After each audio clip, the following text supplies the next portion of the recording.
Hello everyone, প্রত্যেকে স্বাগত।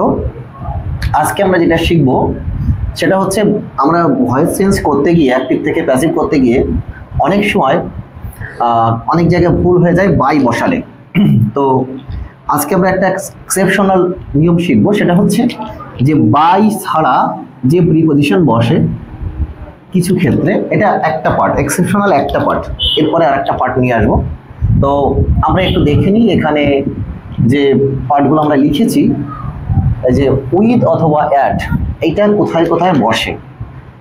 এই যে ওয়ার্ডগুলো আমি এখানে লিখেছি, annoy, charm, displease, please, satisfy, shock, surprise, vex, stun, এইগুলো মানে এই ওয়ার্ডগুলো যদি থাকে, এই শব্দগুলো যদি থাকে, তখন সেই ক্ষেত্রে কিন্তু আমার বাই বসবে না প্রিপজিশনে, সেই ক্ষেত্রে আমার হয় উইথ বসবে অথবা অ্যাড বসবে।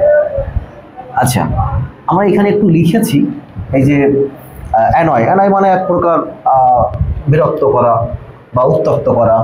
তারপরে চার্ম মানে হচ্ছে খুশি করা, ডিসপ্লেজ মানে অখুশি করা, প্লেজ মানে খুশি করা, স্যাটিসফাই মানে সন্তুষ্টি করা বা খুশি করা, শক মানে হচ্ছে অবাক করা, হতাশ করা, সারপ্রাইজ মানে অবাক করা, ভেক্স মানেও কিন্তু বিরক্ত করা, আর স্টান মানে হচ্ছে অচেতন করা বা অচেতন করা। এটা অনেকগুলো মানে হয়।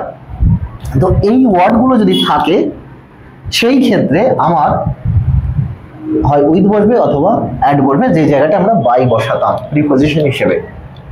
তাহলে আমি আরেকটা কথা লিখেছি, যদি ব্যক্তির দ্বারা বোঝায় তবেই কিন্তু উইথ বসবে, আর যদি বস্তু বা ব্যক্তির আচরণ দ্বারা বোঝায় তবে কিন্তু অ্যাড বসবে। এইটা আমাকে একটু মাথায় রাখতে হবে। তাহলে এই ওয়ার্ডগুলো যদি থাকে, কখনো অ্যাক্টিভ থেকে প্যাসিভ করতে দেওয়া হয়, তখন কিন্তু আমার মাথায় রাখতে হবে এইগুলো আমার কিন্তু বাই বসালে হবে না, এখানে হয় উইথ বসবে অথবা অ্যাড বসবে। তাহলে আমরা একটা এক্সাম্পল লিখে রাখি, আর এই পয়েন্ট দুটো একটু মাথায় রাখতে হবে। ব্যক্তির দ্বারা বোঝালে উইথ, আর বস্তু বা ব্যক্তির আচরণ দ্বারা বোঝালে অ্যাড। তাহলে আমি এখানে একটা এক্সাম্পল লিখেছি, হি প্লিজড দেম। তাহলে এটাকে যদি আমরা প্যাসিভ করি, যেহেতু এখানে V2 তে আছে, তাহলে এখানে আমরা দে ওয়্যার প্লিজড, এইখানটায় কিন্তু আর বাই বসবে না, বাই বসলে কিন্তু ভুল হয়ে যাবে। তাহলে এখানে দে ওয়্যার প্লিজড, এখানে যেহেতু ব্যক্তি রয়েছে, হি রয়েছে, তার মানে এখানে কি হবে, এখানে অবশ্যই অবশ্যই উইথ হবে, with him. They were pleased with him. Next আমরা লিখেছি, his behaviour shocked me, his behaviour shocked me. যেহেতু এটাও V2 আছে, তাহলে আমরা এখানে কি করব, এখানে আই, তারপরে যেহেতু এটা V2 ভার্বের 2 নম্বর ফর্ম, তাহলে এখানে হয়ে যাবে I was shocked, I was shocked. যেহেতু এটা ব্যক্তির আচরণ দ্বারা বোঝাচ্ছে, হিজ বিহেভিয়ার, তার আচরণ, এখানে কিন্তু অ্যাড হবে, অ্যাড হিজ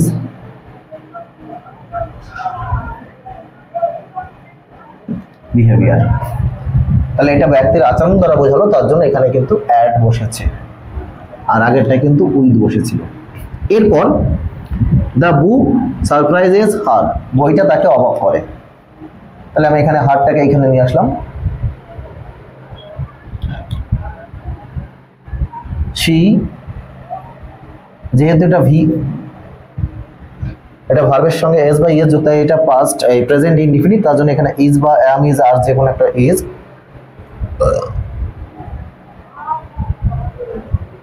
সারপ্রাইজড, এইখানে কিন্তু বস্তু, এটা যেহেতু বস্তু বোঝাচ্ছে, বই একটা বস্তু বা অবজেক্ট, সেই জন্য এখানেও কিন্তু অ্যাট দ্য বুক।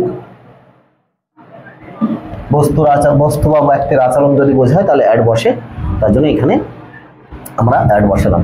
তাহলে ভিউয়ার্স, আশা করি বুঝতে পারছেন যে কিভাবে আমরা এই সমস্ত শব্দগুলো যদি থাকে, annoy, charm, displace, please, satisfy, shock, surprise, vax, এইগুলো যদি থাকে তাহলে কোথায় আমাকে অ্যাড বসাতে হবে আর কোথায় উইথ বসাতে হবে।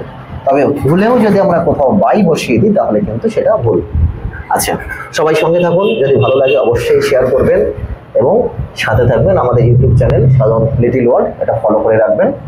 আর পরবর্তীতে আবার কোনো নতুন ভিডিও নিয়ে আবার হাজির হব। ততক্ষণ সবাইকে শুভেচ্ছা এবং অভিনন্দন।